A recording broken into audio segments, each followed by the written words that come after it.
far west of China, home to many Muslims. Our China correspondent John Sudworth and his team have travelled there, and here is his report. In looks and in distance, it's closer to Baghdad than Beijing. But this is China, its far western province of Xinjiang, and now the target of one of the world's most intense security crackdowns. The Uyghurs, a mainly Muslim minority, have a long history here. Today, fear is everywhere. Under the watchful eye of government minders, there's only ever one correct answer.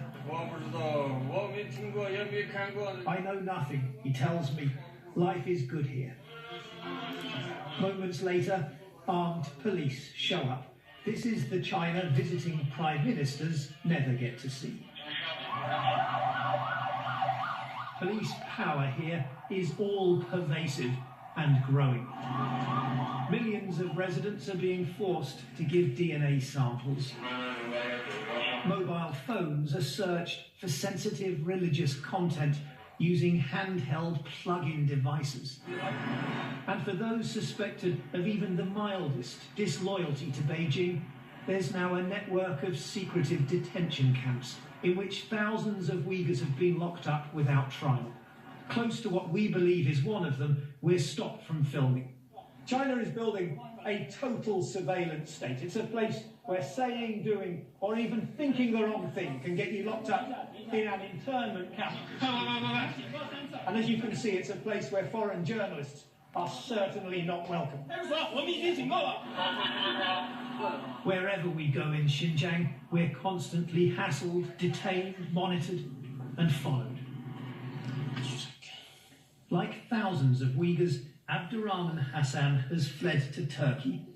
He thought his wife and mother would be safe at home. He's since heard, he says, that they've been taken to the camps. From early morning till late evening, she's only allowed to sit on a hard chair. My poor mother has to endure this punishment every day. My wife's only crime was to be born a Uyghur, and because of that, she lives in a re-education camp where she has to sleep on the ground. I don't know whether they are alive or dead. I can't bear it anymore. I would rather they were executed than abused to death by the Chinese government. He says he has no idea what's happened to his children. Today, the British government raised its concerns about the treatment of Muslims here, including restrictions on religious practice. Such a frank statement in the middle of a prime ministerial visit will not go down well. China is seeking the UK's backing for a plan to use Xinjiang's desert highways as a new economic corridor to Central Asia and beyond. It insists the threat of Islamic terrorism, with a number of attacks in recent years, is a real one. Can I ask you some questions? Is it difficult to answer questions? But a police state breeds fear. They're busy, they say. And can stoke the very resentments China says it's trying to stamp out. John Sudworth, BBC News, Xinjiang. Well, in his report, John